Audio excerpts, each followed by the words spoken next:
saya ini pingin jadi dokter kan, saya nggak hanya pingin ngobatin badannya orang, saya juga pingin ngobatin jiwanya gitu kan. Dan menurut saya bedah plastik ini adalah salah satu yang paling komplit sebenarnya. Dengan suatu tindakan bedah plastik, kita nggak hanya mengobati badannya orang, tapi juga jiwanya tertolong.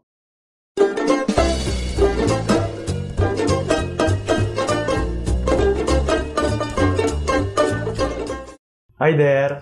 Hi there. Ya, ketemu lagi di acara Hi There, Hyandra Think, Educate, Research, and Light.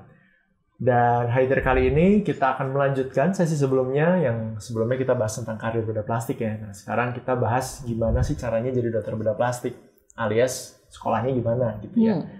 Oke, Hi There kali ini sudah direkam dengan mematuhi protokol kesehatan. Dan di sini juga sudah hadir rekan-rekan dan senior saya juga di bidang bedah plastik ya. Ada Dr. Kuswan, Dr. Karina, Dr. Krista. Halo.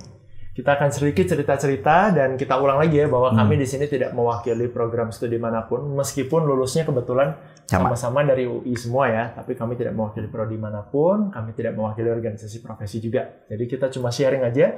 Mudah-mudahan pengalaman yang kita share di sini bisa bantu lah untuk teman-teman yang mau memilih sekolah di bedah plastik, kira-kira gimana sih gambarannya sekolahnya seperti apa gitu ya. Oke, jadi yang pertama mungkin kita sharing sedikit ya dulu, awalnya motivasinya apa sih atau kenapa sih kita pengen masuk bedah plastik gitu? Flashbacknya berapa tahun lalu? Itu pertanyaan Kalau saya, pertama kan? pertanyaan pertama. Kalau saya dulu, saya suka bedah, saya suka tindakan, tapi saya tidak mau yang harus on call malam. Ya. Gitu. Jadi ada dua waktu itu pilihan yang menurut saya itu kans untuk terlalu banyak emergensinya itu sedikit ya, bedah plastik sama urologi gitu kan. Coba ya ternyata takdir membawa saya masuk ke bedah plastik. Jadi hanya saja ya ketika setelah saya jadi bedah plastik dan saya menjadi pionir di satu daerah, ternyata yang saya harapkan itu memang susah menjadi kenyataan memang gitu. Dipanggil tapi juga malam-malam ya. Dipanggil juga malam-malam gitu. Karena memang saya di satu-satunya, tapi ya sudah. Ya, itu kembali kepada masing-masing sih gitu. Oke, tadi Dr. Kuswan ceritain gitu. Kalau Dr. Karina dulu kenapa daftar bedah plastik? Ya, jadi waktu mau jadi dokter umum kan kita harus menjalani koas dulu kan, Dr. Jo ya. Jadi koas, terus ada tingkat 4 tuh ada putaran ke seluruh bagian. Jadi bagian yang kita anggap besar, bedah, penyakit dalam, itu putarannya 2 bulan. Kalau yang kecil-kecil, kayak kulit tuh dianggap kecil ya waktu itu 1 bulan kalau nggak salah ya, atau 2 minggu, itu 1 bulan. Nah jadi waktu itu masuklah ke putaran bedah. Ada putaran ke bedah plastik. Ya. Kebetulan kan ada kelompok-kelompok kecil tuh dibagi-bagi supaya muternya tuh nggak nabrak gitu ya, biar gantian. Nah kelompok saya tuh cewek semua dan gak ada yang suka bedah kecuali saya. Jadi mereka apa-apa tuh kayak Karina aja deh gitu dulu. Jadi suatu hari ada operasi bibir sumbing. Dan seperti biasa saya dikorbankan dong dalam tanda kutip untuk bantuin asisten operasi. Nah itulah, nih hidup saya berubahnya sebenarnya titiknya itu. Jadi operasi itu saya ingat banget operasi itu nggak sampai 1 jam. Ya. Dan bayi itu tuh berubah mukanya dari sumbing terus ke normal. Saya nangis loh waktu itu di situ tuh dan masih nahan nangis sih sampai sekarang sebenarnya setiap kali cerita begitu ya. Dan disitulah saya merasa kayak ini loh pekerjaan yang saya mau gitu ya. Saya mau bisa mengubah masa depan orang gitu kan. The whole future-nya pasti berubah kan. Dengan muka yang tadinya cacat jadi nggak cacat gitu ya. Tidak terlalu terlihat cacat. Ya terus saya bertekad jadi dokter bedah plastik. Dan saya jujur saya lupa sih bahwa bedah plastik itu ada luka bakar, ada kecelakaan muka, ada nutup operasi bekas kanker, terus yang nutup dokter bedah plastik saya nggak ingat itu semua. Yang saya ingat adalah saya mau bisa operasi sumbing gitu waktu itu. Oke, Dr. Karina jadi passionnya di sumbing, ketemu di bedah plastik gitu ya. Sampai sekarang. Ya, Dr. Krista gimana? Kalau saya sama seperti Dr. Kuswan, saya tuh suka tindakan, tapi kalau suruh masuk ke tindakan yang kayaknya banyak emergensinya gitu kayaknya nggak kuat. Jadi saya jujur aja, akhirnya saya memang waktu koas kebetulan waktu kami koas tuh masih dapat kesempatan ya untuk terjun ke gawat darurat waktu itu karena kami dari UI juga di RSCM. Jadi banyak tindakan-tindakan yang memang terpapar gitu dan kami waktu itu masih dikasih kesempatan untuk belajar jahit, belajar ya ketemu dengan kasus-kasus yang seru-seru gitu. Dari situlah saya mulai suka tuh tindakan bedah gitu ya. Tindakan bedah gitu. Jadi saya jadi ingat juga salah satu yang momen poinnya itu karena saya jaga tingkat 6. Seniornya waktu residen saya waktu koas residen almarhum Dr. Suluh ortopedi. Oh, beliau lagi pendidikan bedah. Nah, dia lagi pendidikan bedah ortopedi, saya koas gitu kan. Ada kasus kecelakaan, mukanya berantakan, pokoknya saya tanya banyak di mana-mana dan saya dengan tidak sadar mengerjakan itu tuh telaten mulai dari jam 12 malam sampai subuh. Sampai akhirnya almarhum Dr. Suluh bilang, wah pantas kayak masuk bedah plastik. Nah, ini salah satu titik poin waktu itu saya mikir, wah kayaknya iya juga sih gitu kan. Seneng gitu kan. Dan gak kerasa walaupun 5 jam mengerjakan tuh tidak terasa karena kayak menikmatin gitu. Kepala gimana caranya ini bisa kembali ini yang lari ke sana dibalikin lagi gitu. Kayak main puzzle ya, Bang? Iya, kayak main puzzle betul. Balik-balikin puzzle. Kalau Dokter Jo kenapa masuk bedah plastik? Kalau saya dulu alasannya lebih superficial lagi sebenarnya. Dulu SMA nonton acara TV itu dulu ada yang namanya Swan Project tuh. Jadi perempuan-perempuan dioperasi gitu tiba-tiba jadi cantik gitu. Alasannya superficial banget, kelihatan wah keren gitu ya. Udah itu sekolah kedokteran, kebetulan di tingkat 5 ya waktu itu. Ada kuliah sama guru saya Dr. Imam waktu itu. Nah, jadi beliau ngasih gambaran ternyata bedah plastik tuh kerjaannya gini loh. Dia kasih kasus-kasusnya apa aja. Seperti yang kurang lebih kita bahas di sesi 1 lah. Jadi nggak melulu estetik ya? Nah, setelah nonton itu dengar kuliah ya. Setelah dengar kuliahnya Dr. Imam, ternyata jauh lebih keren lagi gitu. Bahwa kita bisa mengubah hidup orang tuh bukan cuma yang tadinya biasa aja jadi cantik atau gimana, ternyata bisa macem-macem banget lah kita dari cacat jadi bagus. Ya, dari cacat jadi lebih normal gitu. Atau pasien-pasien yang tadi ada keterbatasan fisik kita bisa bantu dia supaya bisa kerja lagi. Dan di situ baru saya benar-benar mulai, kayaknya saya mau masuk bedah plastik. Ya, saya ingat tuh waktu ditanya, kan selalu kan ini adalah pertanyaan standar untuk ujian masuk seorang calon dokter spesialis gitu ya. Terus saya ditanya itu dan saya menceritakan tadi yang soal sumbing itu sampai nangis beneran, masih nangis dan membuat yang nguji itu pada berkaca-kaca juga. Terus saya bilang sih, saya ini pingin jadi dokter kan saya nggak hanya pingin ngobatin badannya orang, saya juga pingin ngobatin jiwanya gitu kan. Dan menurut saya bedah plastik ini adalah salah satu yang paling komplit sebenarnya. Dengan suatu tindakan bedah plastik, kita nggak hanya mengobati badannya orang, tapi juga jiwanya tertolong. Ya katakanlah orangnya minder gitu karena dia ada cacat. Hal kecil deh, ada tai lalat besar sekali di wajah. Yang itu kan nggak berbahaya buat tubuhnya dia sebenarnya kan. Tapi dia jadi minder, anak itu jadi nggak mau sekolah. Itu kan kita terima juga pasien seperti itu. Dengan operasi yang sederhana, mungkin nggak sampai 1 jam. Dan anak itu pede berani sekolah lagi kayak gitu kan? Iya. Dan kadang bukan hidup pasiennya aja, kadang-kadang orang tuanya ya. Orang sering tuanya. Misalnya orang tuanya yang datang, terima kasih dok, makasih gitu. Iya, waktu terakhir kali tuh, waktu kita operasi ya. Operasi sumbing wajah. Jadi bukan sumbing bibir, sumbing wajah. Kebetulan hidungnya. Jadi pasien itu udah dewasa dok. Udah usianya tuh udah 18 tahun. Selama ini tuh belum dapat kesempatan lah buat operasi karena biaya. Tapi sekarang kan dengan BPJS bisa ya. Habis itu setelah operasi orang tuanya dan tantenya tuh nangis. Seperti pasien saya nih ada kenapa-napa pas operasinya, saya bilang jangan nangisnya seperti itu nangis gitu. Bahagia Nah ini kita bahagia iya tapi jangan nangis seperti itu saya. Tapi mereka benar-benar happy banget. Jadi terima kasih dok, terima kasih sampai saya wow gitu ya. Udah lama banget nih saya nggak ketemu yang kayak begini gitu. Tapi udah lama ya kita nggak diingatkan kayak gitu. Bahwa gratitude-nya sampai segitu ya. Bukan pasien aja tapi keluarganya. Dan itu lebih dari nominal uang ya. Betul. Oke, nah sekarang kita udah cerita-cerita nih tadi motivasi ya. Sekarang kita mau bahas kira-kira kalau saya punya sifat gimana atau karakteristik seperti apa sih yang kira-kira cocok gitu untuk masuk bedah plastik. Nah tadi mungkin dokter Ipang udah cerita gitu ya, kalau jahitnya telaten gitu misalnya. Obsesi kompulsif. Harus ada sedikit ciri kepribadian. Iya. Oke, jadi kira-kira apa tuh sifat seperti apa sih yang cocok buat jadi dokter bedah plastik? Terus terang waktu itu saya ngulik teman saya yang SPKJ untuk nanya hasil apa namanya psikotes nggak keluar. Nggak keluar.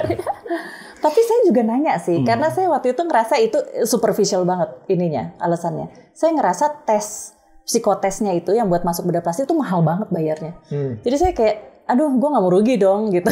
Saya mau nanya nih, gue mau nanya hasilnya soalnya bayarnya mahal. Dan kebetulan sekali ya memang saya ketemu dengan kepala bagian psikiatri.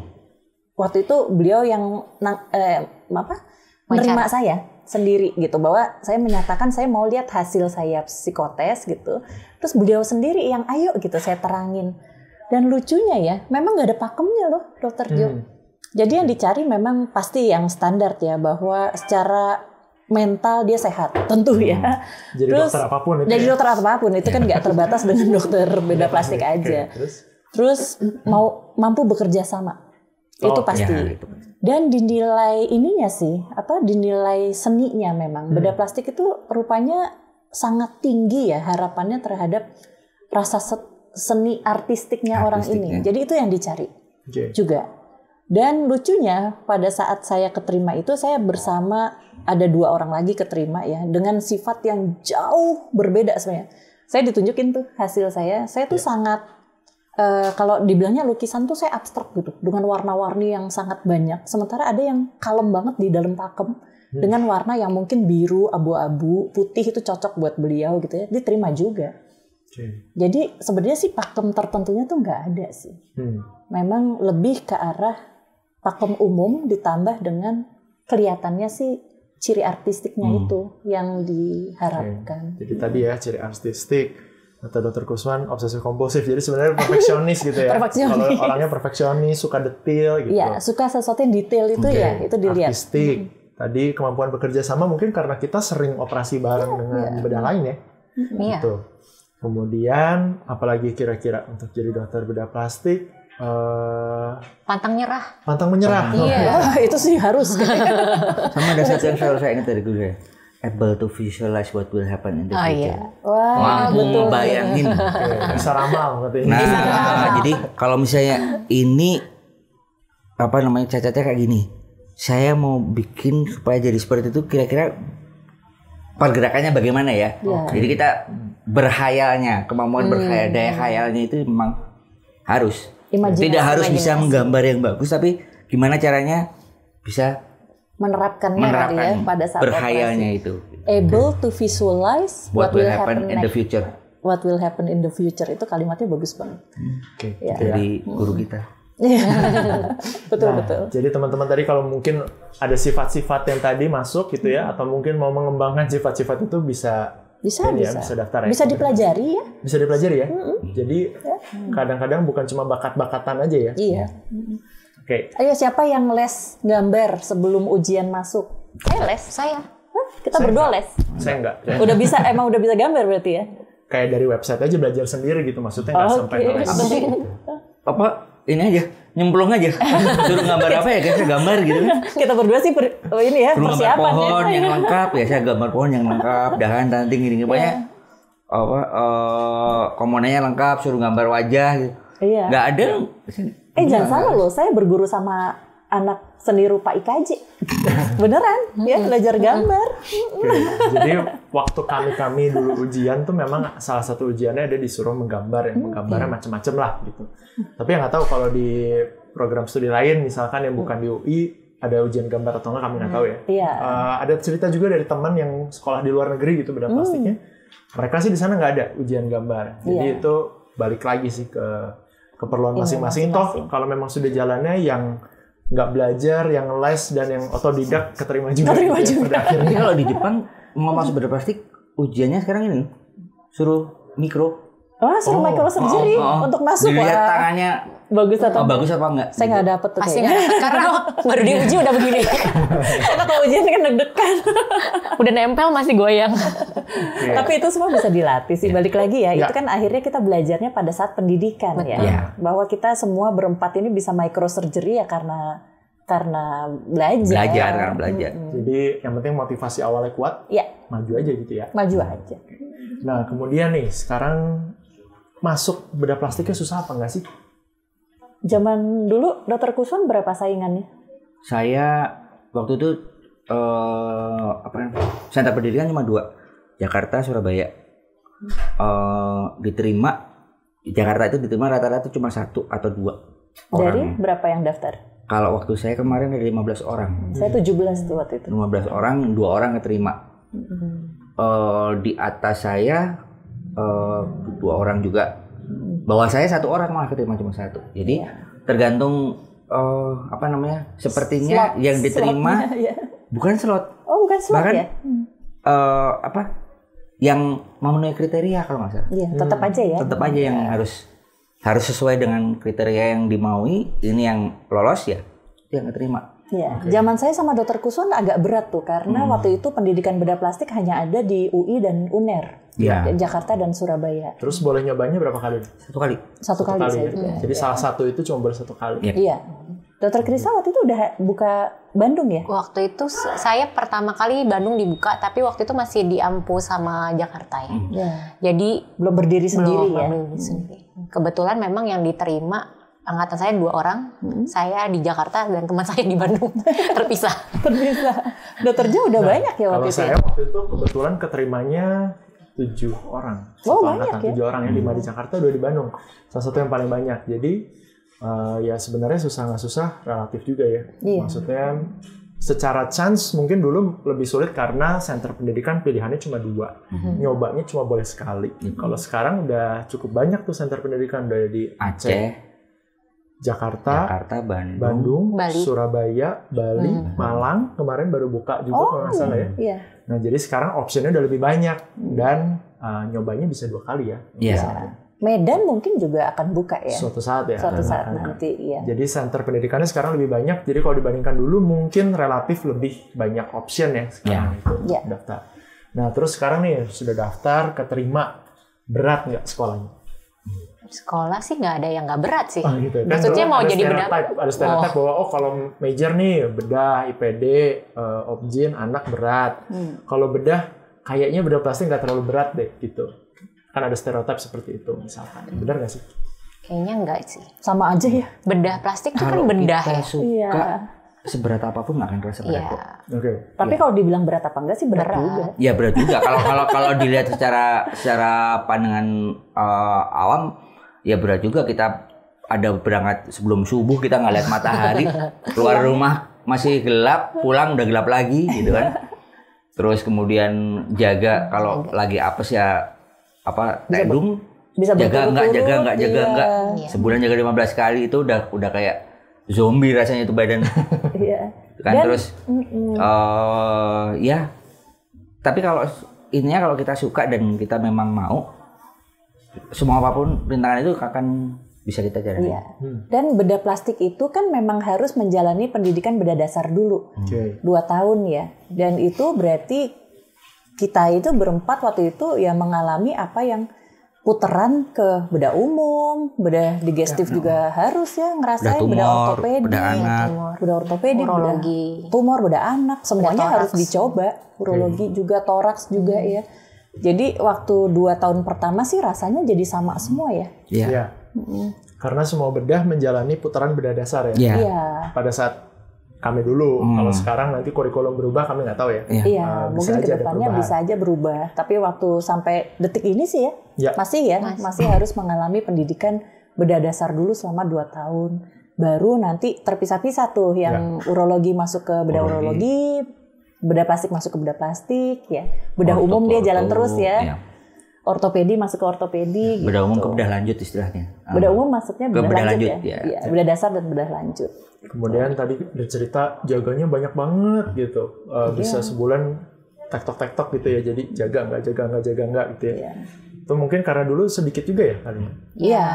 Ya, ambil sekolah. saya pernah ngalamin ketika saya di plastik itu ada 25 orang tenaga dan tiba-tiba ujian, bus, hilang tinggal 11.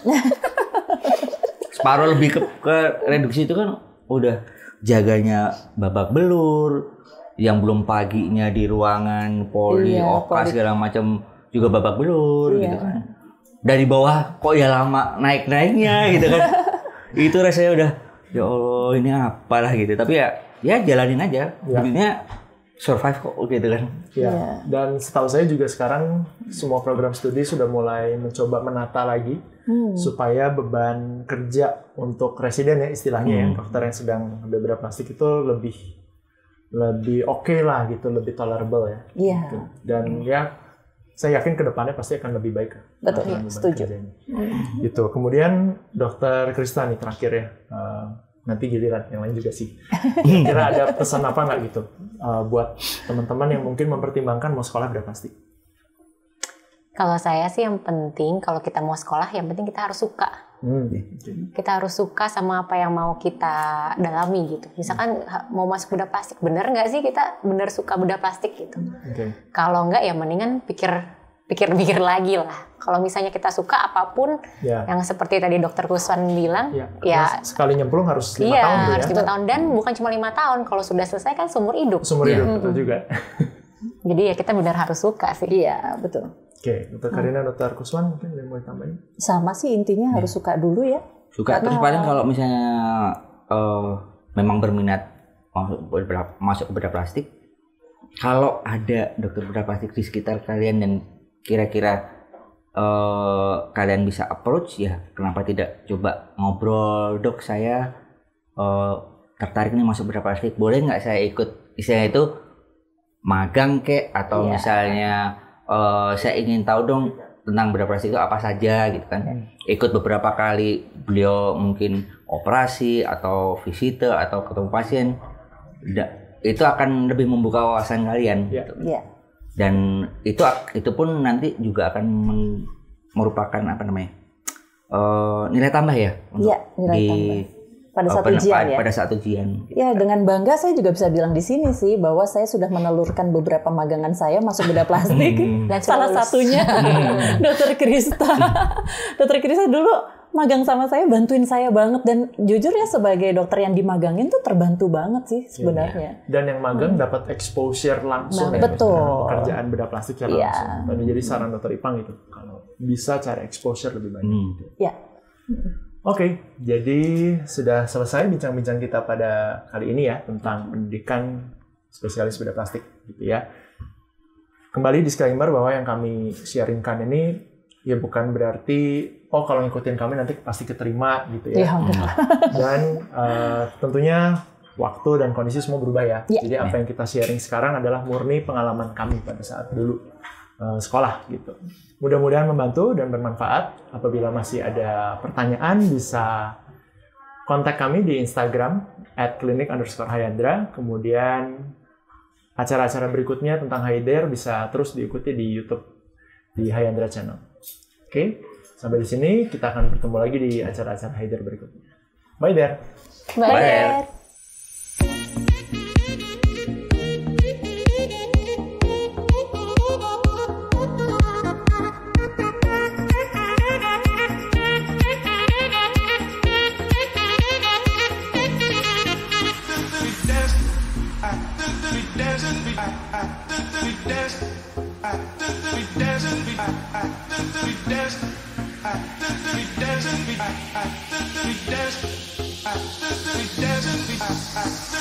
We